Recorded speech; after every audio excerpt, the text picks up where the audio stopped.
Portofolio kalian merah semua, Bitcoin anjlok, Ethereum anjlok, altcoin jangan ditanya, hancur lebur. Semua ini terjadi dalam sekejap setelah berita konflik antara Iran dan Israel memanas.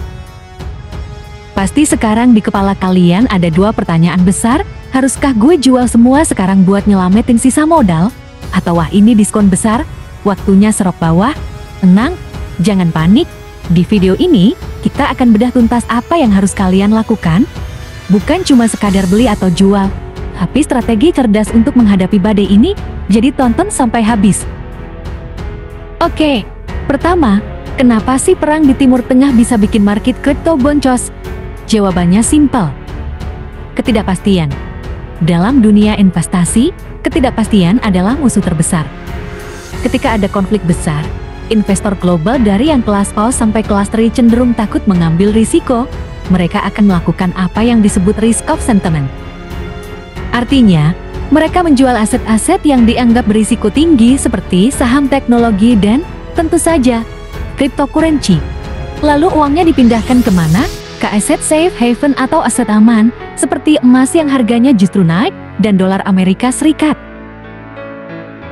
Jadi, anjloknya market ini bukan karena fundamental Bitcoin atau Ethereum tiba-tiba jelek, tapi karena reaksi psikologis pasar global terhadap risiko geopolitik.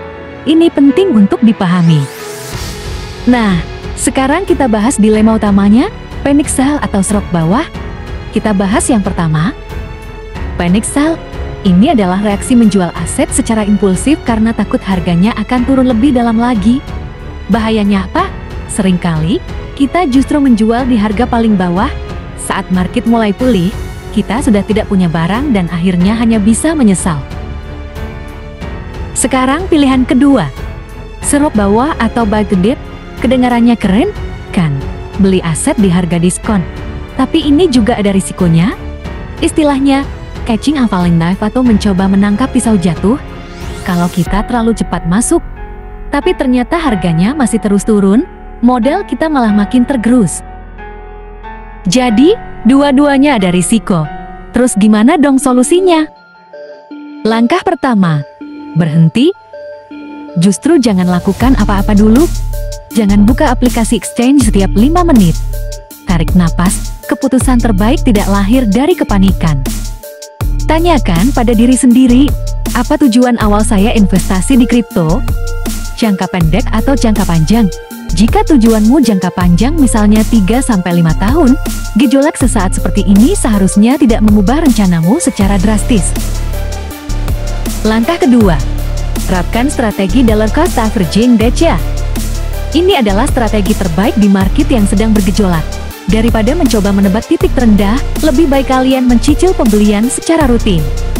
Contoh, kalian punya budget 1 juta rupiah. Jangan langsung habiskan semua sekarang. Pecah jadi 4 bagian.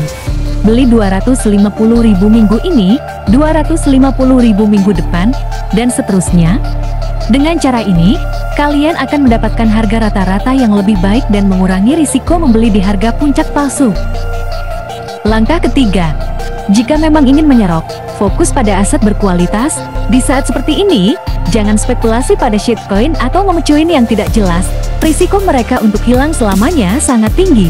Fokuskan dana kalian ke blue chip crypto seperti Bitcoin, BTC, dan Ethereum ETH. Mereka punya fundamental yang paling kuat, dan sejarah telah membuktikan mereka adalah yang paling cepat pulih setelah badai reda. Jadi, kesimpulannya apa? Panic sell kemungkinan besar adalah langkah yang salah. Serok bawah bisa jadi langkah yang benar, tapi harus dilakukan dengan strategi, yaitu dengan cara mencicil atau DCA. Dan fokus pada aset berkualitas. Ingat, market yang merah hari ini adalah ujian bagi investor sejati. Mereka yang punya rencana dan bisa mengendalikan emosi adalah yang akan keluar sebagai pemenang dalam jangka panjang. Semoga video ini membantu kalian untuk lebih tenang dan punya gambaran yang jelas. Bagaimana strategi kalian sendiri? Coba tulis di kolom komentar di bawah. Kita diskusi bareng. Dan yang paling penting dari semuanya, gunakan dana dingin. Uang yang kalian investasikan adalah uang yang kalian siap untuk kehilangan, bukan uang untuk bayar kos atau makan besok. Sampai jumpa di video berikutnya.